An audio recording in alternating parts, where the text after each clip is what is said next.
பேரு குழு குழு சாரி. அப்ப இந்த சாரி பேரு 1495 தான் வேலவன் ஸ்டோர்ஸ்ல. Velavan stores, Usman road, T Nagar, Chennai மற்றும் தூத்துக்குடி. 75 ஆண்டுகால வரலாற்றுல நம்ம பார்க்கல. அதனால இப்ப ஏதோ இடைத்தேர்தல் நடக்குன்றாங்க.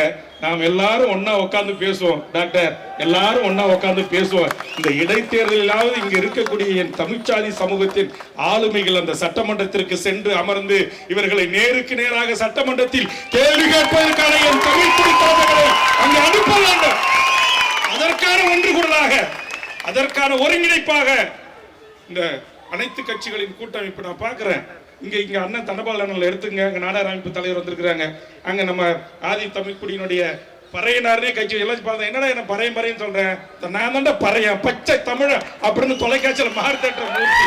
இங்க பார்த்தா தென் மாவட்டங்கள்ல எங்க டாக்டரும் எங்க திருமாரஞ்சியும் எங்க டாக்டர் சேதுராமும் எங்க இருக்கிற சந்தானமும் ஒரு எதிரும் புதிருமா இருந்த என் தமிழ்ச்சாதிகள் இங்க வந்து உட்கார்ந்து இருக்கிறாங்க. நான் எல்லா ஜாதியும் குறித்துல கொங்குல தனியரசு இருக்காரு, அங்க ஈஸ்வரன் இருக்கிறாரு, வடக்க நான் இருக்கிறேன், எங்க பங்காளி எங்க சின்னையா சார்பா எங்க வெங்கட்ரன் ஜெயராம் வந்திருக்காங்க. இங்க உட்கார்ந்து இருக்கிற எல்லாரையும் பாத்துங்க, மீனவர் கடற்கரையோர கிராமங்களை எல்லாத்தையும் பிரதிநிதிப்படுத்துவதற்கு இங்கே நம்முடைய தம்பி ரமேஷும் அண்ணன் கோசுமணியும் தொடங்கப்பட்ட காலத்துல 2 பேரும் கூட இருக்கிறாங்க. இப்ப யாரும் இல்ல தமிழ்நாட்டுல. எங்க அம்மா போராளி, எங்களுக்கு எல்லாம் வழிகாட்டுறதுக்கு எப்படி போராடணுங்கிறதுக்கு எங்க அம்மா அற்புதமா வந்து உட்காந்துருக்கு. நீங்க இஸ்லாமியர்கள் கட்சி எல்லா கட்சியும் அன்னைக்கு கூட்டத்துக்கு வந்தாங்க. ஜவஹர்லா வந்தாரு, எஸ்டிபி வந்துச்சு, நம்முடைய தமிழ் மன்சாரி அனுப்புனாரு. இங்கே கன்சிராம் பார்ட்டில இருந்து இன்னைக்கு அப்துல்லா பார்ட்டில இருந்து எல்லாம் தமிழ்ச்சாதிகள் கூட்டம் தான் வந்திருக்கு. ஆனா என்ன செய்யறது, எங்க பழக்கரப்பியா வந்தாரு, பேசிட்டு போயிட்டாரு. எல்லாம் வரோம், ஏதோ ஒரு போராட்டத்தில் உணர்ச்சியில ஒன்று கூடுறோம், கலையிறோம். அது கலையாமல் இவர்களை எல்லாம் ஒரு தேர்ல அல்லது ஒரு ஏர்ல பூட்டி இழுக்கிறது ரொம்ப கஷ்டம்தான். 15 வருஷமா நான் பார்த்துட்டு தான் இருக்கிறேன். ஆனா டாக்டர் அவர்களே, நீங்க வயதில் மூத்தவர், அனுபவம் உள்ளவர், ஒரு ஆதி தமிழ் குடியில் பிறந்திருக்கிற அந்த தகுதி உங்களுக்கு இருக்கிறது. எனக்கெல்லாம் எந்த ஈகோவும் இல்லை. இங்க இருக்கிற யாரை வேண்டுமானாலும் நான் கூட என்ன சொல்றேன், நன்றி சொல்றேன். இல்ல நீங்க பேசுங்க அப்படின்னாரு. நம்ம போதும், நம்ம இனிமேல் பேசுறதுக்கான நேரமே இல்லை. அரசியலா நம்முடைய உறவுகளை அணிதிரட்டி ஒரு கொடையின் கொண்டு வந்து, அன்னைக்கு கூட யூஎன்ஐ ரிப்போர்ட்டர் கேட்டார், இது அரசியல் கூட்டணியா மாறுமா அப்படின்னு. அது மாறுமா மாறாதா இருக்கிறதெல்லாம் எங்க டாக்டர் சீமான் போன்றவர்கள், இங்க இருக்கிற பாட்டாளி மக்கள் கட்சி, இங்க இருக்கிற பெரிய, நான் சொல்ற ஒத்துக்கிறேன், என்னோட பெரிய கட்சியாவே நீங்க இருக்கிறீங்க, நீங்க முடிவு பண்ணுங்க, நாங்க உங்களுக்கு துணையா நிக்கிறோம். இனிமேல் போய் இந்த 5 ஆண்டு நினைச்சா நீ முழுசா சட்டமன்றத்தை உட்காந்து பார்த்த பிறகு இந்த 5 ஆண்டு காலத்துமோ தமிழ்நாடு என்ன ஆகுமோ, எப்படி ஆகுமோ, ஏதாகுமோ தெரியல. இங்க இலங்கையில தான் ஈழம் வாங்கி தர முடியல. இங்க அகையா வந்து கிடக்குறான். அவனை எங்கேயாச்சும் போலீஸ் வெஹிக்கிள் செக்அப்ல பிடிக்கிறான், உங்கள்கிட்ட பாஸ்போர்ட் இல்லை, விசா எல்லாம் முடிஞ்சு போச்சு, அப்படியே தூக்கி போய் ஜெயில போட்டுறான். அப்புறம் நாங்க ஜாமீன்தார் பெயில் எடுத்தா கொண்டு போய் புழல் சிறையில் அடைச்சிடறான். 5 வருஷம் 5 வருஷம் அவங்கள விடுதலை செய்ய முடியல. இன்னைக்கு இது தமிழக வேலை, தமிழருக்கேன்னு ஒரு சட்டம் இயற்ற முடியல. இன்னைக்கு மேகதாதுல அணை கட்டி தீர்வேன்னு சொல்றான். ஒரு அனைத்து கட்சி கூட்டத்தை கூட கூட்டி அனைத்து கட்சி தலைவர்களின் கருத்தை இது போன்று ஒரு மணி நேரம் 2 மணி நேரம் ஒதுக்கி இந்த மக்களால் தேர்ந்தெடுக்கப்பட்ட ஒரு நாட்டுடைய முதலமைச்சர் காது கொடுத்து கேட்பதற்கு தயாராக இல்லை என்று சொன்னால் என்ன கொடுமை, என்ன கொடுமை. நமக்குனாச்சு இந்த நிலைமை. எதிரில இருந்து விமர்சிக்கிறோம். பாவம் எங்க அண்ணன் திருமா போனார், பாவம் எங்க ஐயா முத்தரசம் போனார், பாவம் எங்க அண்ணன் வீரபாண்டியன் போனார், பாவம் எங்க பாலகிருஷ்ணன் போனாரு. இந்திய நாட்டுக்கு சுதந்திரம் வாங்கி கொடுத்த காங்கிரஸ் கட்சி போச்சு. முதல் கூட்டங்க நடிகர் விஜய் பனையூர்ல அழைக்கிறாரு. அங்க ஈசிஆர்ல ஒரு கூட்டம், ஒரு ஹோட்டல்ல வாங்க கூட்டணி கட்சி தலைவர்களா நம்ம ஒன்று கூடி பேசுவோம் அப்படின்னு அழைக்கிறாரு. எல்லாம் நம்பி போறாங்க. 2 நிமிடம் ஆகுமாங்க, 2 நிமிடம் இல்லை, 2 செகண்ட் ஆகாது. இந்த இதுமாரி மேடல ஏறி நின்று எல்லாரும் நம்ம ஒன்னா ஒரு அணியா இருக்கிறோங்கிறதுக்கு கை தூக்குங்க அப்படின்னா இதுக்கெல்லாம் எனக்கு நேரம் இல்லை என்று என்னது பனையூர் பங்களாவில் ஓடி படுத்துக் கொண்டவர் தான் இந்த நாட்டுடைய முதலமைச்சர் அண்ணன் திருமா அவர்களே. அண்ணன் புரட்சி புயல் வைகோ நினைச்சா சமீப காலமா ஐயோ ஏன்னா இப்படி ஆயிட்டீங்க. எங்களுக்கெல்லாம் உங்களுடைய உணர்ச்சிகரமான உரையை கேட்டு சட்டமன்றத்தில் நாடாளுமன்றத்தில் நீங்க ஆற்றிய உரைகள் எல்லாம் கேட்டு ஈர்க்கப்பட்டவர்கள். அப்படியேப்பட்ட அண்ணன் அவர் சமீப காலமா பேசுற பேச்சு அதை விட உச்சம். இனத்தை கொன்று ஒழித்த காங்கிரஸ்காரனுக்கு நேற்றுக்கு டெல்லியில அவர் புள்ள உணர்ச்சி வயப்பட்டு அந்த கோட்டு இப்படி பிரிக்கிட்டு வருது. அப்படியே உணர்ச்சி வய போட்டு அவர் போட்ட முழக்கம் இருக்க. ஐயோ உங்க மேல நாங்களாம் மிகப்பெரிய மரியாதை வச்சிருந்தோம். இன்னைக்கு அண்ணன் திருமா கம்யூனிஸ்ட் இயக்கங்கள் இன்னைக்கு எப்படி பம்புறீங்க, எப்படி பம்புறீங்க? ஏன் இந்த நிலைமை உங்களுக்கு? ஏன் இந்த நிலைமை? ஏன் ஒரு குடையின் கீழ் நம்ம இருக்கக்கூடாது? ஏன் ஒற்றுமையா இருக்கக்கூடாது? நாம் நமக்கான இடங்களை நாம் பங்கிட்டுக் கொள்ளுவோம். நாம் நமக்கான முதலமைச்சரை தேர்வு செய்வோம் என்று என்றைக்கு ஒரு முறை நாம் ஒரே அணியில் திரள போறோம்? இன்னைக்கு நம்ம சண்டை போட்டதனுடைய விளைவு என்ன ஆகி போச்சு? எங்க ஊர்ல சொல்லுவோம் நோவாத நொங்கு சாப்பிடுறது, நீங்க சொல்லுவீங்க எங்க ஊர்ல நோவாத பலாசோலை சாப்பிட்ற மாரி.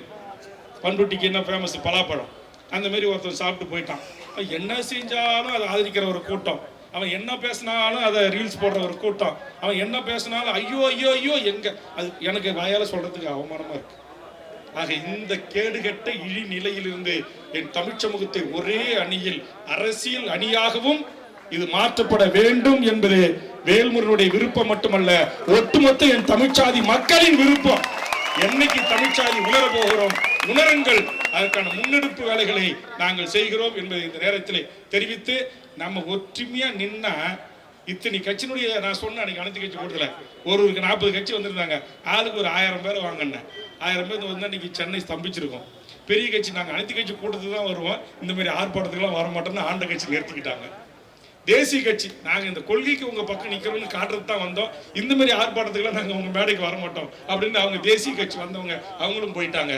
ஆனா என்றைக்கும் இந்த மண்ணுக்காக, மொழிக்காக, இனத்திற்காக, தமிழ் சமூகத்தின் வாழ்வுரிமைக்காக, தமிழீழ விடுதலைக்காக உலக தமிழர்களை ஒற்றை முகவரி என் மேதகு வேலுப்பிள்ளை பிரபாகரன் என்கிற மாவீரன் பிரபாகரனை நேசிக்கின்ற உறவுகள், அன்றும் இன்றும் என்றும் ஆதரிக்கக்கூடிய இந்த உறவுகள், என்றும் போராட்ட களத்தில் நிற்கக்கூடிய உறவுகளும், அவருடைய கட்சிகளும் அவருடைய தலைவர்களும் இங்கு ஒருங்கிணைந்து வந்திருக்கிறார்கள். நிச்சயம் நாம் ஒன்று திரண்டு இது எதிர்காலத்தில் ஒரு அரசியல் அணியாக கூட மாற்றப்பட வேண்டும்.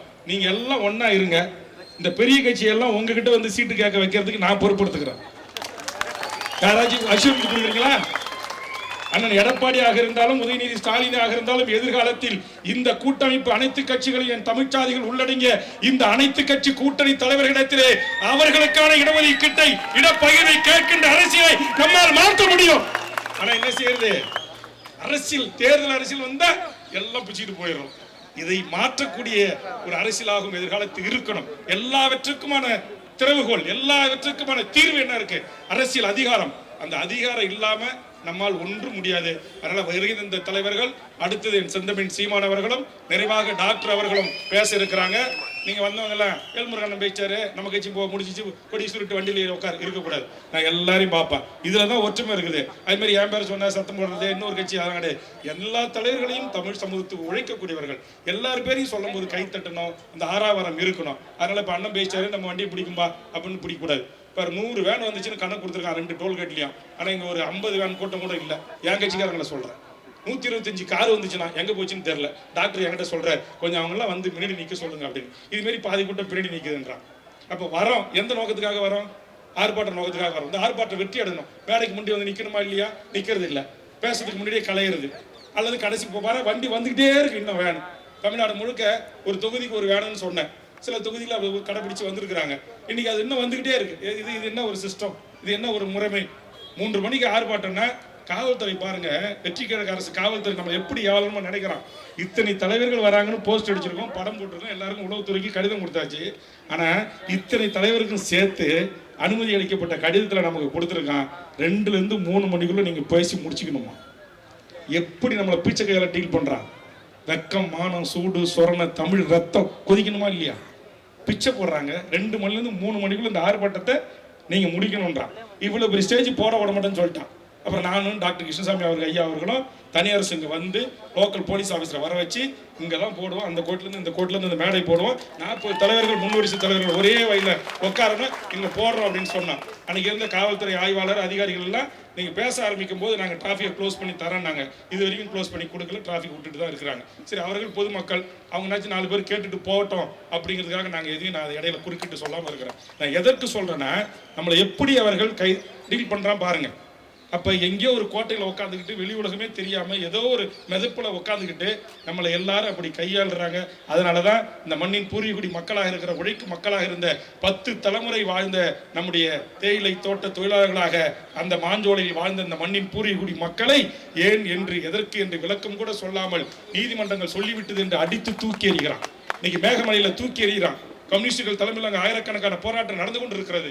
இன்னைக்கு அவருடைய வீடு, வாசல், குடிநீர், சாவு, வாழ்வு எல்லாமாக இருந்த 4-5 தலைமுறையில் 10 தலைமுறை வாழ்ந்த அந்த மக்கள், தமிழர்கள், பூர்வீகுடி மக்கள் வீடுகளை இடித்து தரமட்டமாக்குறேன்னு சொல்றான். இன்னைக்கு நீலகிரியில் அந்த நிலைமை, கோயம்புத்தூர்ல அந்த நிலைமை, இன்னைக்கு வால்பாறை பகுதியில் அந்த நிலைமை, மாஞ்சோலையில் அந்த நிலைமை, எவ்வளவு கொடுமை நமக்கு நடந்தேறி கொண்டிருக்கிறது. தமிழ் சமூகத்திற்கான வாழ்வுரிமை சிக்கல்களில் எப்போது நமக்கு தீர்வு கிடைத்திருக்கிறது? ஏதாவது ஒண்ணுல தீர்வு கிடைத்திருக்கிறதா? இன்னைக்கு பரந்தூர் விமான நிலையம் வராதான், ஆனா அங்க ஷிப்காட் கொண்டு வருவாங்களாம். பன்னாட்டு பணக்கார பெரும் நிறுவனங்களுக்கான மிகப்பெரிய தொழிற்சாலைகள் அமைப்பதற்கு இடம் தருவாங்களாம். இங்கே மீனவர் மக்களுடைய வாழ்வுரிமையை முற்றுமுதமாக பறித்து பன்னாட்டு பெரும் கணக்கான நிறுவனங்களுக்கு கடலில் நூற்றுக்கணக்கான மைல் தூரம் அவன் அதானிக்கும் அம்பானிக்கும் குத்தகை என்கிற பெயர்ல ரியல் எஸ்டேட் மாதிரி கடலை போட்டு வித்துக்கிட்டு இருக்கிறான். கேட்க நாதி இல்லை. அதிகாரம் வலிமையானதுதான். அந்த அதிகாரத்தை நாம் கைப்பற்றுவதற்கான அரசியல். எனக்கு இந்த கேடு கட்ட அரசியல தான் போய் முடியும். இந்த பெரும் கூட்டம் எப்படி பேசிக்கிட்டு இருக்கு, இது என்ன ரீல் போடுறது சாட் போடுறது தெரிஞ்சுதான் நான் என்ன சொன்னேன், எப்பா நான் என்னால் முடிஞ்ச அளவுக்கு ஒரு விழிப்புணர்வு உருவாக்குறதுக்கு போறேன். ஐயோ இவனு கூட எல்லாம் போய் சட்டமன்றத்தில் ஏன் சொன்னாங்க, வந்து கன்வின்ஸ் பண்ணான். திமுக இரண்டாம் கட்ட தலைவர்லாம் நீங்களாம் சட்டமன்றத்தில் ரொம்ப முக்கியம், பேசக்கூடிய ஆள் நீங்களாம் சரியா உள்ள போகணும் அப்படின்னாங்க. ஐயோ இவனுக்கிட்ட போய் நம்ம பேசி நமக்கு என்ன புரியும், இது இந்த எல்லா பத்திரிகை கணிப்பு அப்படி இப்படி சொல்றது நானும் கொஞ்சம் கணிச்சேன். இது எல்லாம் இந்த கல்யாணி கூட்டம் எதுவும் ஒரு கூட்டம் எல்லாம் அங்கதான் நாங்கள் யாரோ ஒருத்தர் பேரை சொல்லிக்கிட்டு தெரியுது. அதனால இந்த தேர்தலில் நம்ம நிற்கக்கூடாது, நாம் இது போன்ற ஒரு வேலையை செய்யும். ஆஃப்டர் தேர்தலுக்கு பிறகு தமிழ் மக்களை அனைவரையும் ஒரே குடையின் கீழ் கொண்டு வருகின்ற அந்த பணியை செய்வோம் என்று மூத்தவர் தலைமையிலே ஒருங்கிணைத்திருக்கிறோம். இங்கு யாருக்கு மக்கள் செல்வாக்கு இருக்கிறதோ, யாரு மக்களை அனைத்து சமூக மக்களையும் அரவணைத்து ஒரு குடையின் கீழ் கொண்டு வரக்கூடிய அந்த பணிவு, தலைமை, பண்புகள், விட்டுக் கொடுப்புகள் எல்லாம் இங்கு இருக்கிற எல்லாருக்குமே இருக்கிறது. ஆக நாம் அனைவரும் ஒன்று சேர்ந்துதான் இது அனைத்து கட்சி தலைவர்களின் தலைமையில் இந்த போராட்டம் ஒரு சின்ன ஒரு கவன ஈர்ப்பாகத்தான் இதை நாம் நடத்துகிறோம். நிச்சயம் இது அரசியல் அணியாக கூட மாற வேண்டும் என்பது தொண்டர்களின் விருப்பம், தமிழ்ச்சாதி மக்களின் விருப்பம். இங்க இருக்கிறத விட இந்த வெளிநாட்டுக்கு போய் கூலி வேலை செஞ்சு உழைச்சி 100வது மாநில தலைகீழ கட்டி தொங்க விட்டு பெயிண்ட் அடிக்கிறான அவன் தான் இந்த தலைவர்கள் எல்லாம் இந்த மேடையில ஒன்னா இருக்கணும்னு விரும்புறான். எங்க அரசியல் களத்தில் ஒன்னா நிக்கணும்னு விரும்புறான். புலம்பெயர்ந்த ஈழ தமிழர்கள் அதை விரும்புகிறார்கள். நீங்க தமிழ்நாட்டில் ஏங்க இப்படி போயிருக்கீங்க, ஏங்க என்னைக்கும் ஒன்னாக மாட்டேன்றீங்க அப்படின்னு எந்த நாட்டுக்கு போனாலும் முதல் கேள்வி அப்படிதான். ஏன் வேல்முருகன் நீங்க ஒரு பெரிய தனியா ஒரு கட்சி, சீமான் அண்ணன் ஒரு தனியா ஒரு கட்சி, உங்க ராமதாஸ் ஐயா ஒரு தனியா ஒரு கட்சி, திருமா அண்ணன் ஒரு தனியா